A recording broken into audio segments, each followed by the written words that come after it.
Okay, yeah, Lynn, Sandra. Lynn. Can I ask a question, please? Sure. Yeah. Then Lynn. Can I ask who's going sure. first? Well, Sandra, go for it, and then Lynn. Oh, okay, thanks. Right. Can the trustees be beneficiaries, or do we have to have some trustees in each trust that isn't a beneficiary? No, the trustees are beneficiaries. Everybody within a family trust is a beneficiary, including the trustees. You're automatically beneficiaries of the trust because you are putting property and value into the trust. You are a beneficiary. We need a minimum of 2 trustees per family trust, and any number of beneficiaries, but the 2 trustees are automatically beneficiaries, yes. So, and once the property is in a trust, could you sell it and then split the capital from that trust and distribute it among the beneficiaries at any time? Under trust rules, absolutely. I think the statutory system will see it differently because it's not been done very often, if at all. But eventually they will get the message that we're all going to do it anyway and they can go to hell. So, you know, this is where we're coming from. It comes back to common law again, where the statutory system can only contract with your straw man, your legal fiction. You're in a trust under your common law name. Your trust is a protection. It's a bubble to protect all your property under common law. So the statutory system does not apply to you anymore. So do you have to put the property you only, even when you finish your mortgage, you only get the title deed, so you don't own the property. So do you first have to put the property away from that system at the moment? You put all your possessions, you list them on the paperwork. There's a system of paperwork that you have to go through, which is all on the website, I believe. Right. And it will explain what you have to do, but you list your property on there. As regards the land registry and the title, etc., that is a more complex thing. We'll have to go into that another time because I'm just about getting my head around how we're going to deal with that and how the trust deals with that. But basically, what we're saying is that you're the owner of the property. You're not just the title holder, you are the beneficial holder of that actual property. I thought perhaps you'd have to sort that bit out first so that you just don't own the title of it. You'd have to own the property before you put it in a trust. Technically yes, but if you've mortgaged your property, who owns the property? Who's the beneficiary of the property? Who's the lender? Okay, I've paid my mortgage off so that I only own the title. I don't own the property. Why don't you own the property? Because you have a title deed, don't you? It's not the ownership of the property. That's in their system though. We don't I know. Okay. You own the property.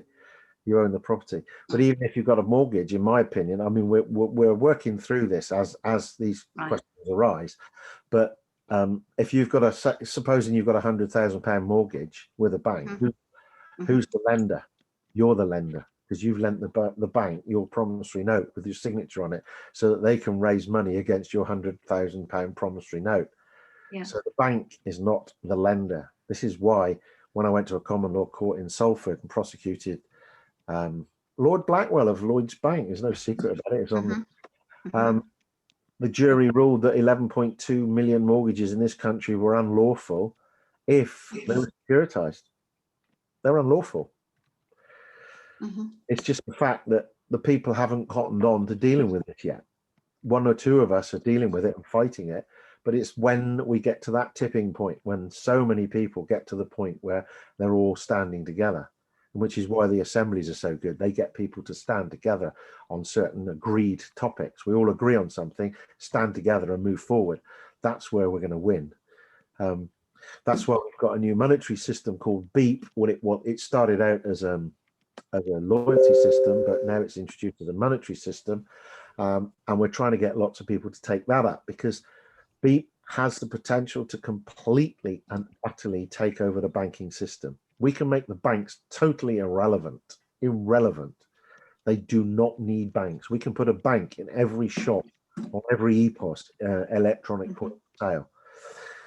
I'm dealing with lots of different groups. That's why I'm a bit busy at the time, but I'm dealing with a lot of different groups who all individually have an element of what we need to succeed as independent from what's going on, the cabal, whatever you like to call it.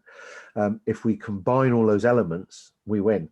Though all those elements put together. So we need to control the finances. We need to control lawfulness. I was going to say law and order, but lawfulness. We need to control that. We need to control property, and we need to safeguard people from having their stuff stolen by the criminal bankers. And I choose my words very carefully, stolen by criminal bankers, because that's what's happening.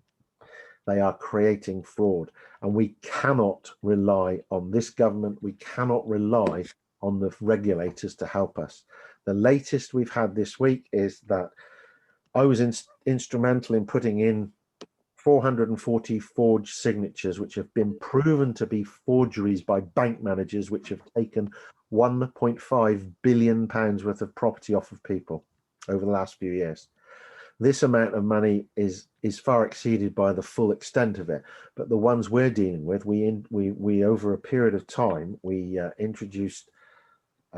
created and submitted 427 in several phases, 427 criminal offences of forgery, which are absolutely indisputable criminal forgery used to take billions of pounds by the banks and not just the banks, by mortgage companies, by liquidators, by LPA receivers. In my case, 2 forged signatures of LPA receivers.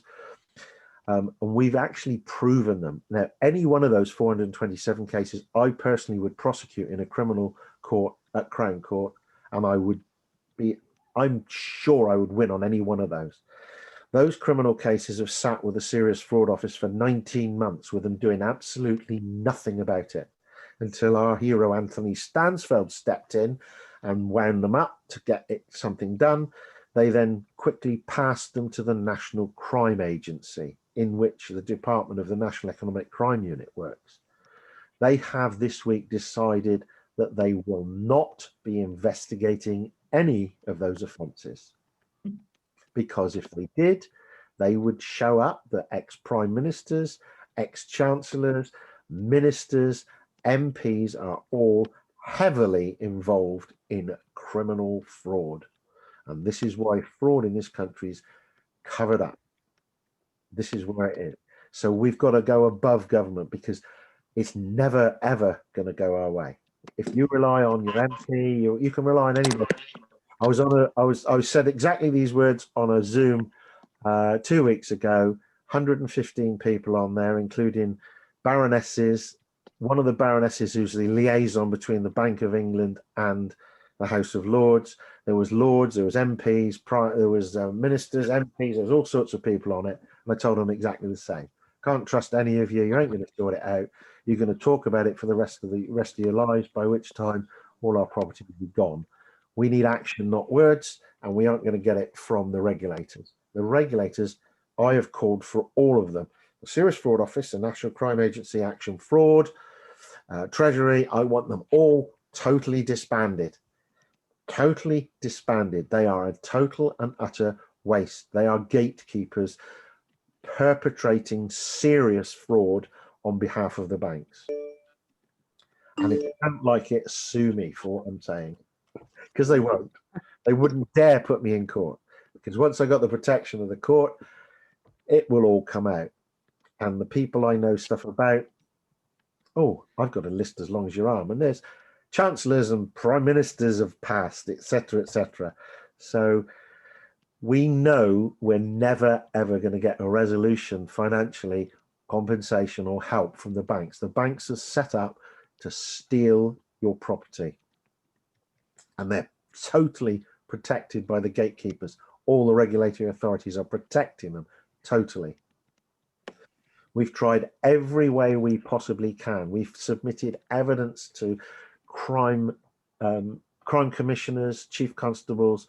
We've in even the Independent Police Complaints Commission, and we get nowhere, nothing. They will not even look at what we put to them.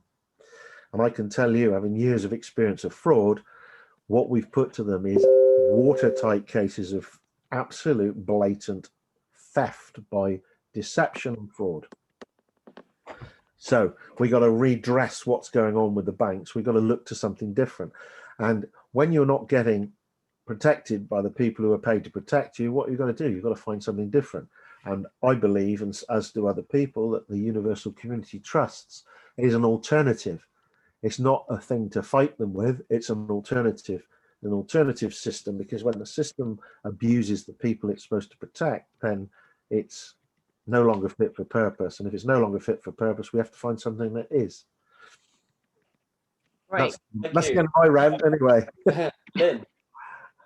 Yeah, hi David. Hello. Yeah, I'm speaking from, I'm a member of the Community Assemblies in Cornwall. Great. And I just think that it's important to say to these people who are listening here on a completely different wavelength from where you're coming from and from where I'm coming from, that it's probably easier for them to get involved with the community assemblies before they start getting involved with the Universal Community Trust, purely because the community assemblies are there to support you, and they're there to point you in the right direction of the common law and the right direction of teaching you how to go about establishing these trusts. I think rather than just rocking up, and I mean from my point of view, rather than just rocking up and trying to get into the Universal Trust and trying to set up trusts, it's pretty difficult. So the community assemblies are there, and we're also voicing opinions on everything that these guys stand for also. Yes. So yes, I think it's a good the assembly, I think, is a good exchange of information, exchange of knowledge, and it's a very good place to find out more. And like you say, you need to find out more before you make an informed decision. And I think the information collectively with the people in the community assemblies is all there. Everything that everybody needs to, I mean, doesn't matter what subject they need, there's somebody there that can point them in the right direction. It's a pool of information, and it's a really good one. Brilliant. So how can we join a community assembly? Yeah, I've put the link. I'll put the link up in the chat. Yeah, and just to say, Rhiannon, I've also, sorry, Lynn, just to say that I have mailed out to everybody the link, and the link is in the mail out for tonight. It's in the section on setting, building the new, and it's the Kerno Community Trust, and it's great that Lynn's come on. Thanks so much, because it looks like John Gilbert wasn't able to come on, and because he's very busy as well. And Lynn, if you can explain a bit more, and then what we can also do, because it's already past 9 now, is we can have another Zoom for people who'd like to sign up, maybe with myself and Lynn, and it's a very easy process to do it, isn't it, Lynn? Certainly. So the Community Assemblies is a group, and it's nationwide. It's actually worldwide. Even don't be put off by the website which says it's Kerno. It's just that the admin are based in Cornwall, and that's where the KE comes from on the website. But it's a grounds up movement that is growing roots from the bottom up, and it's not listening to the top down control anymore. And we're creating community gardens, and we're creating community network gardens. So if you're in suburbia, like I am in Newquay, which is a town, and we can't find land to have as a community garden, then we're taking back land that's lost in people's gardens that they can't work anymore. And we're connecting those gardens. So we have a network of 5, 6, 7, 8 gardens that we're growing for the people, and we're growing for the community. The community's growing every week. It's growing day by day, massively now, because people are sick of sitting on the fence. People don't want to stay there anymore, and they want to be pushed gently into either choosing to come with us and start to grow from the bottom, or to go back to the way they were living before. And I mean, I think they're realizing that the way that they lived before is never going to, happen again. This is why I'm here, because my community assembly that I sit in Newquay decided that, apart from everything else that we're doing with the growing the gardens and with deciding on forest schools and taking the children out of school and being more autonomous in learning. They want to actually go and check out the towers that are around Newquay, check them out for the EMF readings, which we've got the tools to be doing that tomorrow, and start to campaign against having these towers here with us, which is why I've ended up here and why I've ended up chatting to David again for third time this week. But you know, we're real people and we're doing real things, and we're not keyboard warriors. We're not just another group on Facebook. We are actually meeting in person every week in a town near you, even though it says Kernow at the start of it. We're all over the country, and we're definitely all over the county. I mean, Cornwall's chewing it up and spitting it out, but we're all over the UK. The website is there. Please go and check out the website. It doesn't say too much. It just signs you up, and it signs you up under common law immediately. You're witnessed, and that's as much as your oaths that you need to take, that you're stood under common law, which means that you can ditch all the maritime laws that are going on, all the admiralty laws that are going on, which you've got a social distance and you can't hug your grandma. We don't buy into that, okay? And we're moving forwards, and we're moving forwards in great big shakes and great big rattles and rolls. And thanks to David, you know, I get a little bit confused with the community trusts and stuff. I've got to sort of look into that. I get a bit confused with the whole 5G things. It's been very fascinating sitting here watching this tonight. And I do think I need a physics degree or something. But I will go back to my group and tell them what I've learned. And the email that Catherine sent out to me in the first place has enough information on there to keep me going for a week anyway, about how to start this campaign from the bottom up. But the community assemblies are the way forward, because they're going to help you, they're going to encourage you, they're going to teach you about the common law, and the common law is the way forward, because not only do we learn about how the police operate and how they operate incorrectly, we also operate about how the common law counteracts that slightly. So we actually know more than the police, which empowers us, and that's the beauty of the assemblies. David. Well said, Lynn. That's brilliant. Yeah. Thank you. Just add, under common law, what you need to do is you need to declare that you stand under common law, and you also need to take ownership of your legal fiction. That's the minimum required for common law. And I think I've sent some instructions on that to I sent them to Susan. Yeah, I've screenshotted it now to one thing. I can send it straight to here. I would I mean, I'm not trying to plug commonlawcourt.com as the one, but it's the one that I favour. Everybody's under common law. We are common law. That's what the people are, the common law. We were here before the legalese was invented and before coercion was invented.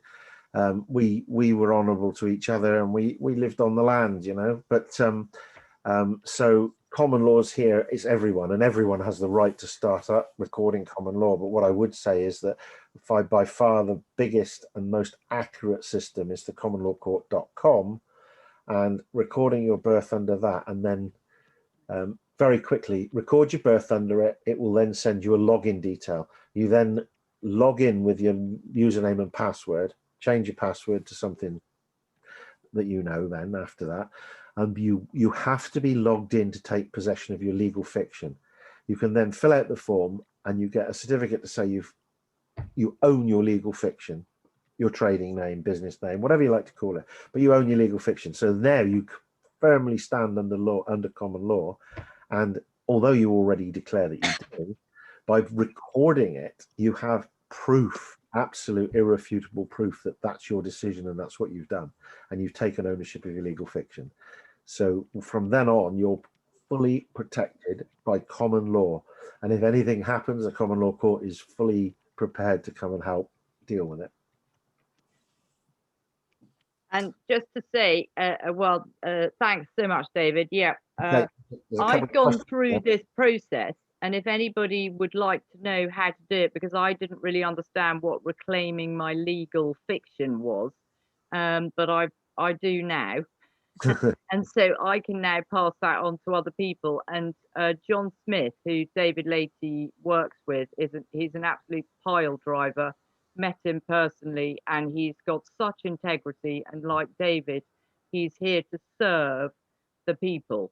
And these people are true public servants, which is totally different to what we currently have, apart from Becky Bruno. He's the best councillor in the UK,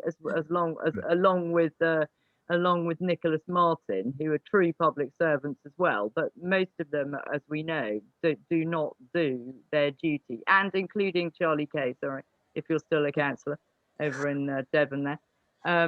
So yeah, we've got some good eggs, and then when you're all signed up, you get this card. I don't know if you can see this, but this is your common law court card, and your beep. It's your beep currency, which David was talking about, which Paul Wood is on here this evening.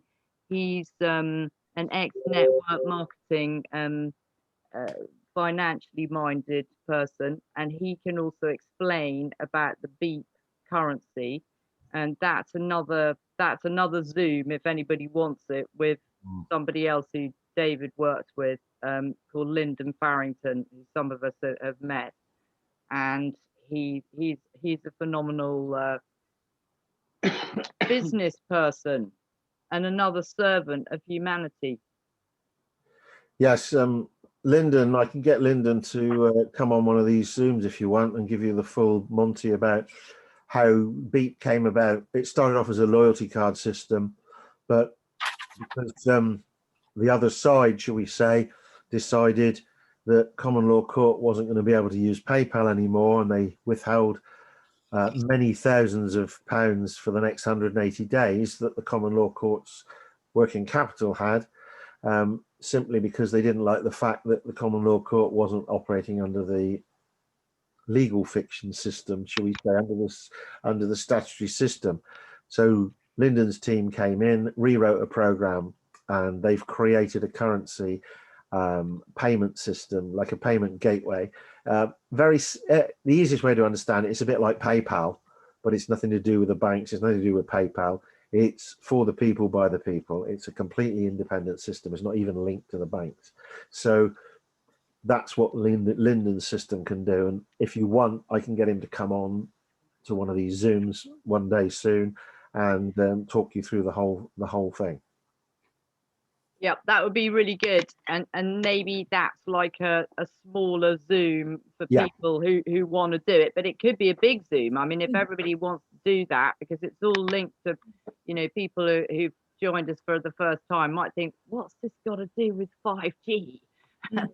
The whole thing is to get this network of people together so that we're stronger. I mean, already through the community assemblies, I've met Lynn. I think I met Lynn yesterday or the day before. And, you know, this is another incredibly strong mover and shaker down in Cornwall. And these are the people that we need. And they're all around the country. So we've suddenly got ourselves this network of potential Stop 5G campaigners. And then we can the document that Lynn was talking about is the RF info site. So Oliver's site, it's the masked objection information, which Oliver's put up there, which was put together by Neil and Karen.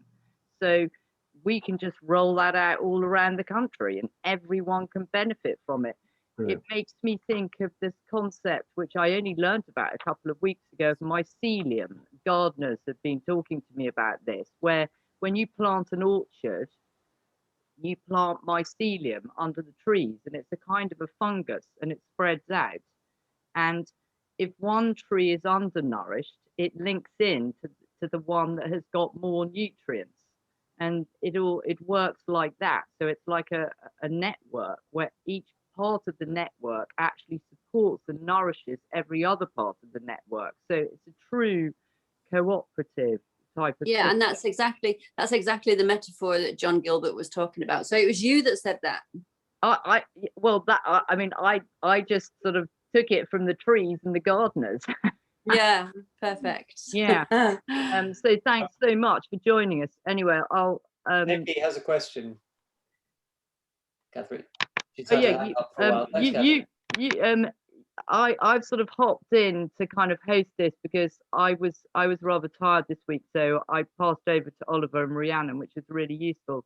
But because I was the one who kind of introduced this to the group, it seemed appropriate that I sort of hop on, and I've talked a lot to David. So yeah, go for it, Becky.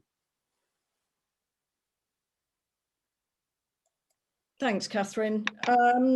Yeah, I'm finding this really stressful, only because obviously the position that I'm in, but I also would like to know that I've been asked quite a few times over the last week to start an assembly in this area. But I'm wondering how many people in the area do you need for an assembly to actually be successful? And I'm really pleased what you said earlier when you said at the moment it's not, you're just setting up at the moment, and when it's ready we all go, which is, I'm really pleased at that, because I was wondering how on earth you work when there's only sort of 10 or 20 of you. But I'm wondering how many do you need to actually 7. working? It's on the screen. Oh, maybe you can't see her. 7, she's saying. Yeah, I'll unmute. It's 7. It's 7. 7 is the minimum, and then your assembly's rock and rolling.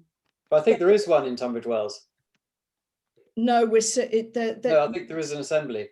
Yeah, we're all going to meet in a few days, so we'll see how that goes. But can I just another quick thing? I've got a couple of questions really quick. I'm adopted, so my first original name, I've got a common law court card here, international, but I realized I think my first name is probably incorrect because I'm adopted. So you have to use your very first birth certificate name. Is that correct? You can use whatever name you like, to be honest, but you could use the name that you want to be known by. Okay, Yeah. that's fine. Yeah. Just another thing, I did say it in the private chat, but I printed this off. Have you seen this? Yep. And it's at like 160 pages. Is it worth reading? Please tell me it is, because I printed it off. Yeah, okay. Yes, it is. But is it, or is it not worth it, just to learn about common law? Where does it come from? It's the Houses of Parliament on it, but where's the source? It's basically asking. I don't know where. I can't remember now. I went into, I think, DuckDuckGo and put in common law, Yes. and a lot of things came out, and you could see the ones that weren't right, but that looked, from what I know, looked okay, and it goes through. It won't hurt to read it and go through it. But basically, when you were born, your parents entered into a contract with the state to make you a corporate entity. That contract is null and void because contract law, under their rules, says that every party to a contract needs to have full disclosure. And as a baby, you can't have full disclosure. But they make you a corporate entity. They cannot contract with a living man or a living woman. Corporations cannot contract with a living man or living woman. They can only contract with another corporation. So you were fooled at birth, your parents were anyway, and by writing out a birth certificate in the all caps name, and then you became dead at sea, you became a corporate entity. You no longer became a person. You were lost dead at sea as a person, but you were a corporate entity. And the simple way I look upon it, because it took me a while to get my head around it years ago, and I realized basically, excuse me, my name's Dave, and I go about my daily business. I go to Tesco's, I go to the bank, and Mr. David Laity, right? That's my trading name. My straw man is Mr. David Laity, but I'm known as Dave because my wife doesn't shout, Mr. David Laity, would you like a cup of tea? She shouts Dave because she knows me by Dave. So that's who I am. I'm the living man, Dave. But I trade, in other words, I go about my business in the name of Mr. David Laity, and that is akin to having a business and trading, buying in your business. So you own the business. So when you take possession of your legal fiction, you are taking ownership of your trading name, so to speak. It's not exactly, but that's the simple way of, it's an analogy. You're saying, I'm me, and I own the trading name. So when the corporations summons your trading name to do something or impose something on your trading name, that's not you. So they can't impose it upon you. You can then offer to help them by clarifying matters to do with your trading name, your legal fiction, but they can't impose anything that they'll try and impose things on your legal fiction. They'll try and convince you that's you, but that's not you. And once you've separated them, you can discuss with them, if you wish, what they're going to do with your legal fiction, but whatever happens to your legal fiction doesn't necessarily happen to you. That's the simplest way of explaining it. Okay, thanks. And it would be great if you could do a training, David. I know you're very, very busy, but it would be really. We're going to be training peace constables because the police are out of control. I'm an ex-police officer, and I am ashamed to admit it these days because it's frightening. I swore an oath to protect life and property. That's it, nothing else. As a constable, life and property, and I'm not going to change that. I'm going to carry that on. These people are corporate entities. They're no longer police constables. They're officers. They're working for a corporation. They then therefore have to contract with you in your legal fiction as a corporation. And if you choose not to, they have no jurisdiction. They don't believe that at the moment. They're learning that very, very, very quickly. They're learning that they're having problems contracting with the legal fiction if you do not consent. That's where the I do not consent comes from. So that's where we're heading. We aim to put out peace constables fully trained in every aspect of statute law and common law, because you can't know one without knowing the other. You must know two to be able to operate. Different people, I mean, it doesn't matter if you're physically able or not to arrest somebody, it doesn't matter. Everybody, it's the same as the assemblies. Everybody's got a key element. Everybody's got different skills, life skills, and they all come together in one peace constable movement. Eventually there'll be, we're hoping to get at least 10,000 peace constables on the streets of the UK to protect life and property, not to issue fines, not to give you parking tickets, and not to beat you with a truncheon when you're not doing what you're told. These are peace constables to protect the life of people on the streets. Like the old Bobby on the beat, it's exactly the same. And funnily enough, we've all got the same powers. It doesn't matter what statute says. We've all got the same powers of arrest, the same powers of detention. We've all got the same powers. There's a slight difference to a sworn officer under statute law, but that's only on reasonable suspicion. That's a technicality. But we need to teach you the difference. And once everybody knows the difference, they know what they can do.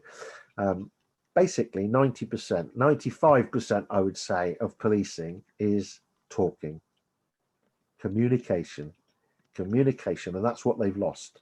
They stand there with their batons threatening. You can talk down 95% of all situations. It's very rare that you have to do anything other than have reasonable, sensible, lawful dialogue with somebody. And you can diffuse most situations like that. And that's the skills we aim to teach. So that's coming very, very shortly. There's a lot of organisation, but we've got the programme ready. We're just waiting on feedback from one person now to join us, and then we're going to start training. And it's looking like we're going to be able to do Cornwall as one of the first couple of groups to train. And it will be going out through the community assemblies. And the community assemblies have got the people together. I can't say enough. Community assemblies are the way in. They're your first step to whatever you want to call it, independence. They're your first step in. You get on with your community assemblies. If you want to know something, you just ask and they will point you in the right direction. I've found that whatever the question is, they've always managed to point you in the right direction. And there's a lot of stuff coming up from my association with them that I wouldn't have realized as well. So it's well worth being first step community assemblies, getting a grip on what's going on in there, getting a communal sort of voice together, making communal decisions, and then moving forward, and how you implement them is how we can help. But it's the people's voice, the people's decision. What they want is the assembly, and then we can help with whatever they decide that they want us to do. David, just a quick question. Yeah. Is this possible to apply in other countries, or do you think it's specific to UK? It absolutely applies in every country on the planet. Natural law. Okay. Common law is natural law. Now, people will call it different things. They will call it the law of the land, the natural law, God's law, common law. And basically, it's moral law. It's the law of morals. It's not to do with monetary things. Every country, the law is the same. And the commonlawcourt.com has at present, I believe, 159 countries signed up. In other words, many people from 159 countries worldwide have signed up to declare themselves under common law and take their legal fictions. And it applies across the world. Some governments will have you believe that it's not, but who told them they had power over you, and where did that come from? That's a recent development in human history. Prior to governments, etc., common law or the law of the land was what made men honourable and did deals. It was only when they introduced admiralty law stroke corporate law that then these statutes had to be introduced to keep us beaten down, basically. So common law, yes, it applies everywhere. And I think what country are you? Did you say Portugal? Yeah, I'm Portuguese, but I'm currently in Switzerland. Switzerland. I think we've got one. We've got people from Switzerland signed up. It doesn't matter what country, you can get an international common law court card and stand under common law.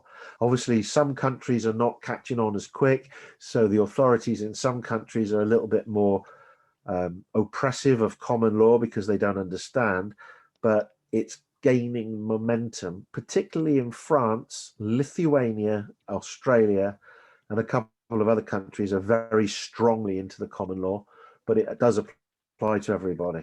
Would you have any contact for Switzerland? To be honest, I don't know. I'm not sure if you can go on the common law court and search under Swiss people, but people, people who've declared from Switzerland. I'm sure there are people who've declared from Switzerland. That's something I'll have to find out, if we can do a search parameter so that you can go on and find out how many people from each country. I'm sure you can, but whether that's an admin thing or whether the public can do that, I don't know. Okay. Okay, there's the Velma, and then Rhiannon and I might, I don't know if we need to wrap up or finish stuff, but Velma was been trying to ask something for a while. Yes, sure. Thank you. Well, it's just to go back to the point about you were saying about having your name in capitals on your birth certificate.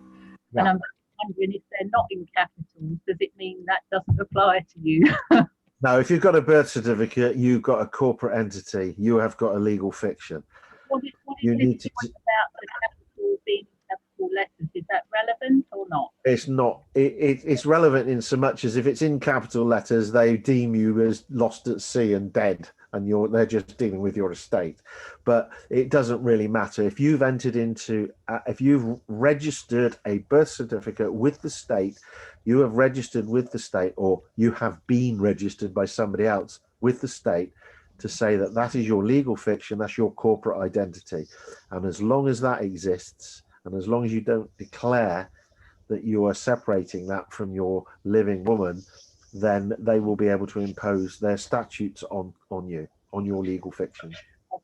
Thank you. There was one more, Devon, UK. Sorry, is that Sandra? I can't remember your actual name. It's Rhea. No, it's me, Rhea. David, it's just a quick question. Thank you, everybody, for such an amazing Zoom. But it's just a quick question that's affecting all of us. It's regarding, I know it's steering it off a bit, the census. I wanted to ask what law, because it says you are required by law to respond to this census, or you could be fined £1,000. They're going to be sending census marshals knocking on our doors, asking who lives there and stuff soon. And I just wondered what, Okay.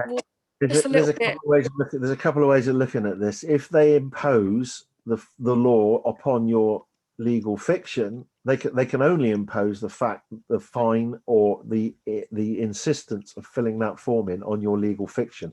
And if you already stand under common law and have taken possession of your legal fiction, they're dealing with your legal fiction without your consent. So it's unlawful. It's fraudulent, actually. So it's your legal fiction and not you that they're asking to respond to. Secondly, I noticed that it's addressed to the householder. The householder, yes. Now, under the data protection GDPR rules, are you able to divulge third-party details in detail about other people lawfully in their law? And I would say no. I would say that it's a breach of GDPR. If they're going to apply their rules, then applying their rules back at them, it's a breach of the GDPR for you to give any third-party details to a third party, which can be used to process that information and send to other people, which we know the councils do. They sell your details on to companies for money. When you're on the register, when you're on the voters register, the details on the voters register are sold for money to other to companies on payment. So yeah, that is a breach of GDPR for you to give a third party's details. So you can fill out the form and redact all the details of the third parties, which seems a bit irrelevant. My attitude is I'm going to try this one because, you know, unless you try it, you don't know, and I don't care. Like, what are they going to do to me? So I'm going to send mine back.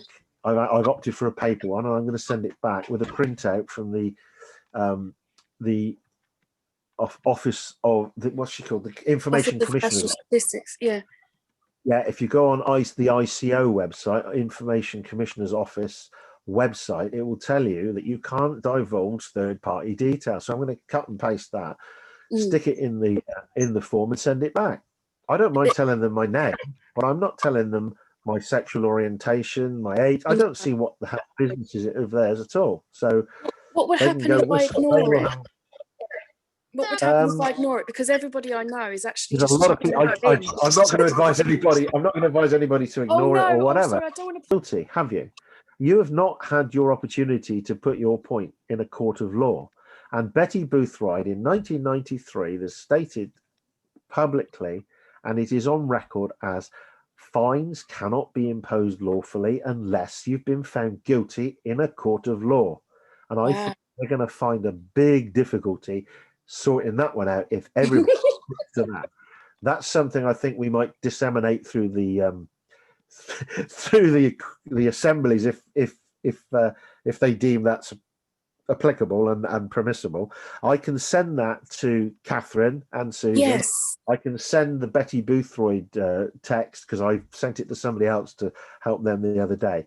Crown Prosecution Service, interestingly, this week has said that not one of the COVID penalties is legally enforceable. They've come to the decision they're not enforceable. They're not legally enforceable. So those people that have paid up shouldn't have done. And if everybody didn't pay up, I'm not encouraging people to, but what I'm saying is I wonder what would happen if everybody didn't pay up and opted for a trial. There you go. So you know the census, is it the law of the land or law of the sea? Because I heard it was the law of the sea 10 years ago. Correct. That you respond. It's statute. It's a statute. When they start threatening you with fines, it's a statute. Common law doesn't threaten you with fines unless you are dishonourable or cause somebody a loss or an injury. That's all a common law. You can find yourself in common law court before a jury or a grand jury for an offence under common law if you are not honourable or if you've caused somebody harm, loss or injury. Simple. But the statute laws are imposing fines on people. You know, they're going to take this, for example, the householder. You say you were in the house, they give you a fine.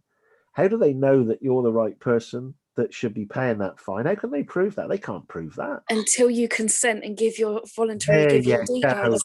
That's the word. Right. Thank you, dear. Thank you. There you go. Quick little pause, admin pause. Catherine, Rhiannon, I know that common law questions can go on for about a week. Yes, I agree. We could do open floor or finish up. I think we should finish up. What do you think, Rhiannon? Because we can always do another Zoom on common law if people want to do it. Yeah, I think that would be amazing to. Yeah. Well, what we did last week. Oh, he's going in and out. David, he looks like he's disappeared. But David did a common law training on Monday last week. I did send out it was very last minute because I didn't actually realize he was doing it until the morning of that day on Monday. But he can do something else like that. That would be amazing. I'm sure. Or maybe if we could join an existing poll that David or Lynn, that you're already doing, and then some of us, everyone who's interested, could join that, because I think a call on the community assemblies or anything to go through what we talked about step by step could be really helpful. So Catherine, why don't we organise like a Zoom for between the assemblies and you guys and meshes both together? That'd be a really good thing to do, I think. Yes. Good. Okay. Amazing. So what we can do is has been working non-stop 24/7 for however long. Not totally, but you've done a lot. So I'm just wondering, would that work for you? Because you probably Is We that can do that. I'm really interested in doing this. I'd like to work with Lynn on this, because to me this is the way forward to stop 5G as well. Well, it is because we've got the numbers and you've got the Yes. know-how, and that's the thing. You see, I'm sitting here listening to me it's physics, and I'm like, whoa, but I know that we've got the numbers behind us, and everyone's interested in that too, but all my crowd are going whoa with the physics. But the way that where's he gone? Oh, David is back Jose. now. The way that Jose explained it today is like completely in words of a 2-year-old, and it all meshes together and it all rocks. So if we can mix something together, but let's not hold everyone up. Catherine, let's get our heads together and speak with Yes. Susan, and we'll sort put something out. Yeah, So are definitely. you two gonna talk and then send it out to all of us, like a time and Zoom link to Yeah. take? Yeah, Yeah. that'd be Perfect. great. We'll do that. Thanks That'd so be much, amazing. David, for joining us. Awesome. Thank you. We're gonna call it a day now, everybody. Then, yeah. Yeah, massive thank you to David and Lynn and Jose and Philippa and everyone. Yes. It's been really Thank amazing you. people. Brilliant. Brilliant. Catherine, Yes. could I contact you maybe tomorrow or in the week with regards to fibre? I've got some updates. Sure. Yeah. Do. I want the Okay. possible updates. Yes. Yeah. Okay. Love you all. Bye. Thank you.